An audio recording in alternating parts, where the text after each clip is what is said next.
Hola, ¿qué tal? Asistimos al nuevo episodio del canal Marisa Domenech Nuevo Viaje a Ítaca. Vamos a hablar del capítulo noveno, estamos en el libro tercero del contrato social, con una serie de vídeos que estoy haciendo, y hablamos de los signos de un buen gobierno, ¿vale? Entonces, se pregunta Rousseau en términos absolutos, en términos, digamos, insolubles o no resolubles en una primera instancia, cuál es el gobierno mejor formado o el que está mejor constituido o el mejor gobernado, para hacer más sencillos en la pregunta. Y dice que debido a las posiciones relativas y absolutas de todas las naciones y pueblos que tienen una serie de condicionantes que infieren en estas las decisiones que toman, no se puede, se tiene que relativizar, no se puede decir de forma generalizada. Entonces se atiende una serie de condicionantes. Si atendemos al signo o a una cuestión objetiva por los hechos, toma esos condicionantes para, digamos, de forma pragmática, hacer ejemplificaciones en diversas civilizaciones diferentes, en diferentes épocas y en diferentes regiones del mapa. Pero no son variables que tengamos que tener en cuenta al pie de la letra, pies juntillas, porque estamos en el 18 y porque él utiliza muchas veces la aritmética y la geometría para hacer relaciones entre las diferentes analogías y el Estado, o entre el pueblo soberano y los ciudadanos y los súbditos, en tanto en cuanto siempre piensa y advierte que la medida más acorde a estatuir un buen gobierno regido por ley o conforme a ley es la cantidad de número de habitantes, que es la más legítima medición o parámetro. No obstante, dice textualmente, y quiero recordar este último fragmento del capítulo que hemos mencionado, el capítulo noveno del libro tercero. Por mi parte, siempre me sorprende que se desconozca un signo tan simple o que tenga la mala fe de no reconocerlo. ¿Cuál es el fin de la asociación política?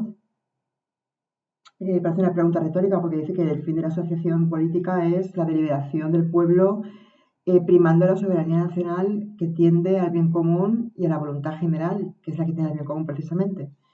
Eso lo dice en un contrato asociativo.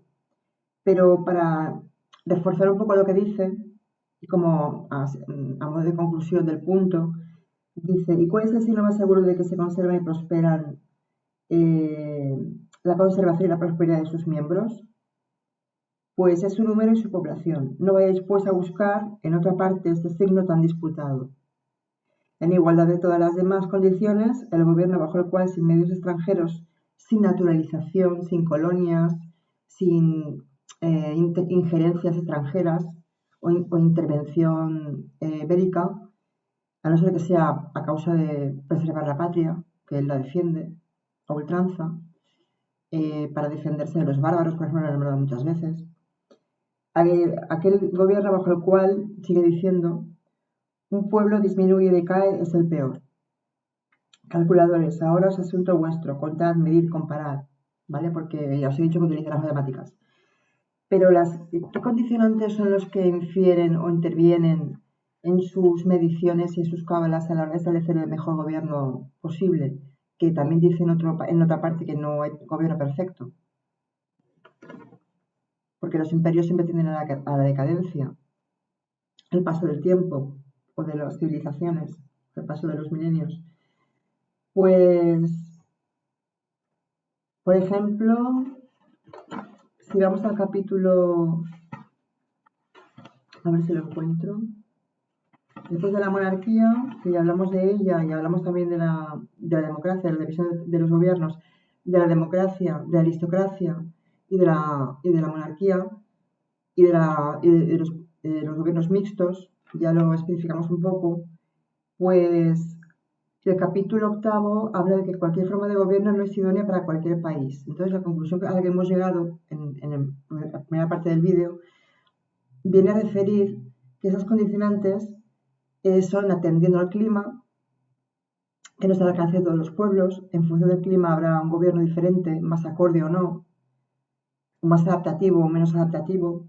en función del tamaño del país también, del territorio, del número de habitantes.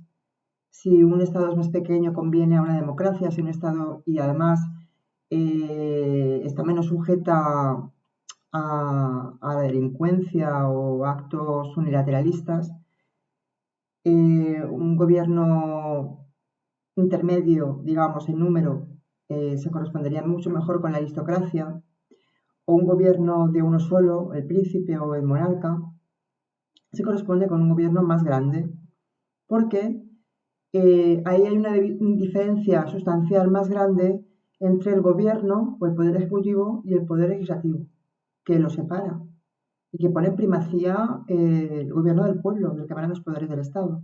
Ya lo dice en el siglo XVIII Rousseau. En todos los gobiernos del mundo la persona pública consume y no produce nada. Entonces él dice que de los gobiernos más opulentos conviene a una aristocracia, por ejemplo, o a una monarquía, porque los excedentes del trabajo de los habitantes que viven en esa civilización o nación son los que se encargan de que ese consumo mantenga, digamos, el mantenimiento económico del Estado y de sus recursos. En todos los gobiernos del mundo la persona pública consume y no produce nada. ¿De dónde le viene entonces la sustancia consumida? Del trabajo de sus miembros. Es lo superfluo de los particulares lo que produce lo necesario de lo público, de donde se sigue que su estado civil solo puede subsistir cuando el trabajo de los hombres rinde por encima de sus necesidades. Dice que ese excedente no es el mismo en todos los lugares, en todos los países o en todas las civilizaciones, en todas las naciones que ha habido en diferentes épocas, que depende también de otros condicionantes como la fertilidad del clima, del abono de la tierra, de la producción, del tipo de producción, del tipo de consumo, de la vestimenta incluso, del clima, de la calidez, del número de habitantes, depende también del clima y de la calidez de sus tierras. Si son más cálidos, pues habrá un número de habitantes concreto y se vivirá de una forma determinada. Cuando son más fríos, de otra manera. Y habrá un modelo de estado concreto y acorde a cada parte subdivisoria de esas condicionantes. Por ejemplo, habla textualmente de que en los lugares en que el exceso de productos sobre el trabajo es mediano convienen a los pueblos libres. Aquellos en que el terreno es abundante y fértil, da mucho producto por poco trabajo, requieren ser gobernados monárquicamente para consumir con el lujo del príncipe el exceso de lo superfluo de los súbditos. Porque más vale que ese exceso sea absorbido por el gobierno que disipado por los particulares. Es mucho más, digamos, corrupto que los particulares se apropien del trabajo de los demás, que lo haga un príncipe que forma parte de, aunque sea una entidad intermediaria abstracta como es el gobierno, digamos que está al margen un poco es una subdivisión del Estado que no se corresponde con el poder que ejerce el pueblo desde el punto de vista legítimo, de la legitimización de la soberanía popular, pero si es conforme a ley, aunque se produzcan estas desigualdades, siempre que no se produzca la disolución sustancial del Estado, cuanto el pueblo está más dividido del gobierno, hay mucho peligro de que exista el despotismo. Entonces es la hiperbolización o la anarquía, es la hiperbolización de un Estado pues mucho más corrupto, mucho más desigual, mucho más pues donde existe mucha más violencia, mucha más delincuencia, mucha menos poder decisorio por parte del pueblo, que no se puede reunir, o que a lo mejor el príncipe o el estadista no está dispuesto a que el pueblo se reúna y pone cualquier tipo de objeción, etc. Es mucho más fácil que un gobierno que esté conforme a la ley regido desde el principio y la institución misma ya confiere una ley, aunque sería una subdivisión de la ley el hecho de que un magistrado fuera nombrado por el pueblo. No sería una ley propiamente dicha, sería una subley o un subestrato de la ley.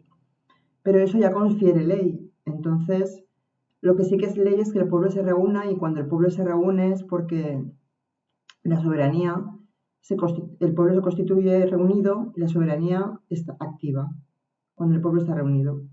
Y es lo mejor que le puede pasar a una civilización, independientemente del modelo de Estado del que esté conformado. Aquí dice que siempre las leyes generales de las causas particulares que pueden modificar el efecto. Y entonces habla del territorio, habla que la misma cantidad de hombres consume mucho menos en los países cálidos. Como hemos visto, el clima también lo pone como una variable a tener en cuenta. El lujo de los vestidos ofrece también diferencias análogas en los climas en los que los cambios de las estaciones son súbitos y violentos, tienen vestidos mejores y más simples. Por ejemplo, en Francia o en Inglaterra pues son más artificiosos y viven a lo mejor en condiciones mucho más reduccionistas o reducidas que en otros sitios, pero que le dan mucha importancia a la artificiosidad de lo visual. Los alimentos son mucho más sustanciosos y suculentos en los países cálidos, dice. Es una tercera diferencia que no puede dejar de influir sobre la segunda. ¿Por qué se comen tantas legumbres en Italia? Por ejemplo. Por ejemplos pragmáticos un poco extraños para ahora, ¿no? Porque es 18esco y es, pues bueno, él lo ha estudiado al detalle porque no olvidemos que es el precursor de la etnología o de la antropología social y económica. Entonces, hace estudios detallados de la población, aunque claro, con una base empírica un poco reduccionista o esquilmada, ¿no? Y a todas estas diferentes consideraciones puedo añadir una que se desprende de ellas y la refuerza, en que los países cálidos tienen menos necesidad de habitantes que los países fríos y podrían alimentar a más, lo cual produce un excedente doble en beneficio siempre del despotismo, como hemos visto antes. Lo que conviene aquí extraer es que con dependencia de estas variables, que él dice que se puede producir o no, y que no es mecanicista, no es una cosa determinista, no es mecánico, se puede producir o no, pero en última instancia depende de las costumbres y depende de las comparaciones de los talentos de cada persona o de cada grupo de personas y depende de las decisiones que se tomen relativas o absolutas de cada nación o estado que esté conformado bien o mal. Si está conformado bien, mucho mejor, si no, se buscarán soluciones. Si son pactadas y no son agregatorias o sumatorias y son asociativas, mucho mejor en un pacto social como el que él propone, contractualista Rousseau. Y lo que voy a decir es que la ideología, las ideas que se complejizan mucho más en el siglo XVIII ya, donde el Estado civil está muy desarrollado, que hacen que sea más difícil ponerse de acuerdo en las deliberaciones, en los referéndums, en las asociaciones, en los actos asociativos, en las reuniones, etcétera, ¿no? Y que los súbditos harán la tranquilidad de lo público, los ciudadanos la libertad de los particulares. Uno prefiere que los ciudadanos tengan más posesiones, otros prefieren que se reactive la economía y que el exceso de excedente de producción recaiga otra vez en el pueblo y otros prefieren que recaiga sobre el Estado y sobre el gobierno, etcétera, ¿no? Otros quieren que se castiguen los crímenes, otros que sean más suaves y más tenues los castigos. Hay disparidad de opiniones. Entonces, ponerse de acuerdo en un Estado pequeño es mucho mejor o mucho más fácil, donde todo el mundo se conoce, que en un Estado más grande, donde conviene más a la monarquía y al gobierno de una sola persona. En este caso, él nombra al príncipe como una figura arquetípica políticamente hablando, porque no es un príncipe al uso. No sé si Maquiavelo lo hablaría mejor en su libro, El príncipe, pero no creo que se refiera al príncipe de Maquiavelo, sino que es una figura que él coloca como que es la punta de lanza del poder ejecutivo en cuanto a representación tenga como magistratura, el gobierno, respecto del poder legislativo. Porque, como ya hemos visto muchas veces, la separación de poderes no implica igualdad. No es un sumatorio de los dos, porque eso sería tener dos soberanos, uno de hecho y otro de derecho. Y eso implica la disolución del Estado. Hay varias formas de disolver el Estado, como la concentración, otras veces pues por el despotismo, otras veces porque el pueblo se aleja mucho más del gobierno y el gobierno se aleja mucho más del Estado. Y entonces el poder legislativo tiene que poder controlar mucho más al gobierno y tener que hacer más esfuerzos, etcétera. Tienen que ponerse leyes más coercitivas muchas veces para que no existan pues facciones o usurpaciones o robos o otro tipo de delincuencia. o de inseguridad, o que un Estado no tenga que depender de decretar la guerra y la paz para que se entre en confrontación con otro Estado, etcétera, porque la guerra es de Estado a Estado, no de hombre a Estado, no se puede esas dos analogías mezclar, ya lo vimos en un vídeo anteriormente, hace ya unos cuantos vídeos. Y lo que viene a decir, pues eso, que cada uno calcule sus cábalas, él propone las suyas y lo que nos explica es por qué este asunto no esté más debatido por otros autores. Un buen gobierno, que se dediquen a explicar qué forma de gobierno es la mejor, pero no expliquen qué condiciones hacen que ese gobierno sea mejor. No por el hecho de las clases que lo conforman, porque él habla poco de eso, incluso, aunque aquí a veces excluye a los esclavos y a las mujeres en las decisiones deliberatorias de los senados de Roma, por ejemplo, pero no insiste en ello mucho.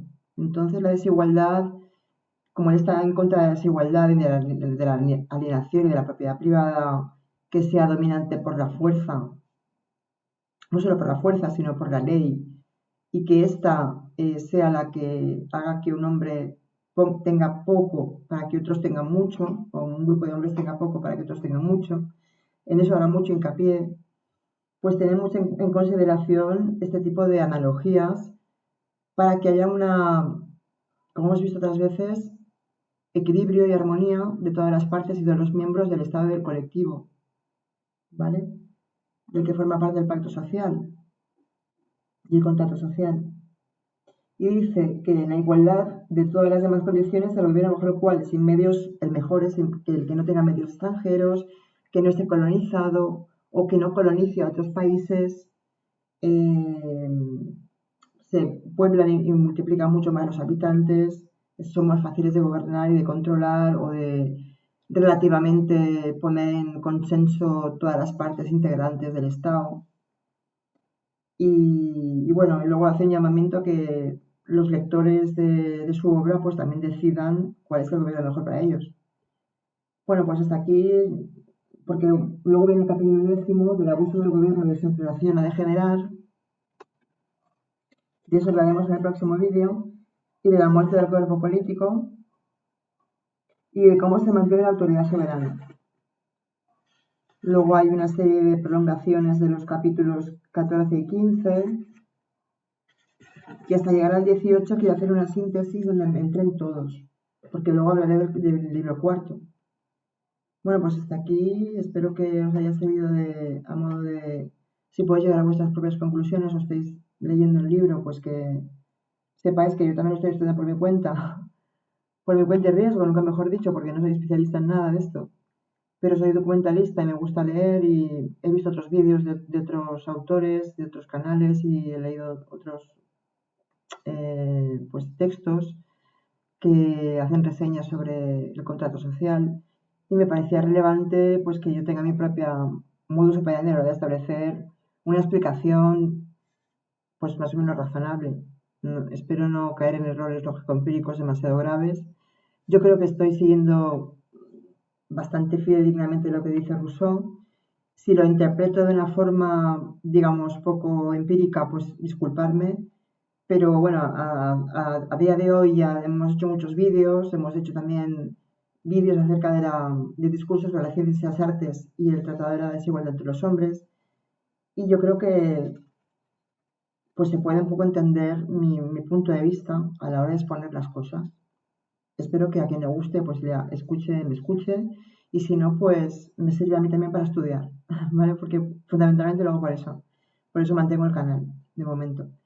Pues nada, hasta la próxima y a ver si empezamos pronto con el libro cuarto y hago el próximo siguiente vídeo después del libro cuarto del contrato social sería la interpretación de los sueños, una síntesis muy sintética de 10 minutos de todo lo que planteaba Freud en cuanto a literatura científica previa a su metodología psicoanalítica materialista de, de la primera y segunda tópica en relación a cómo analiza en los sueños desde el punto de vista de no del contenido manifiesto, como los primeros autores establecían, sino o cómo estaba en ese momento la ideología científica como para tener en cuenta las teorías recientes o no, que no habían aparecido todavía hasta que Freud aparece en su análisis. Entonces es muy interesante porque tengo que sintetizar en 10 minutos todos los trabajos que tengo en el blog de psicoestudio aprendizaje, que son varios artículos, y lo tengo que sintetizar en 10 minutos porque no quiero que sea mucho más largo, porque es que si lo complejizo mucho más, pues entonces siempre es un lío, porque lo más sencillo posible y lo más sintético, quien quiera ampliar y abarcar más campos de estudio, más objetos de estudio de Freud, y de la intervención de los sueños siempre tiene otras fuentes, ¿no? Pero yo lo intentaré resumir. A ver si lo consigo dentro de no mucho. Un saludo, Marisa Domínguez Castillo, hasta la próxima, espero que estéis bien. Chao.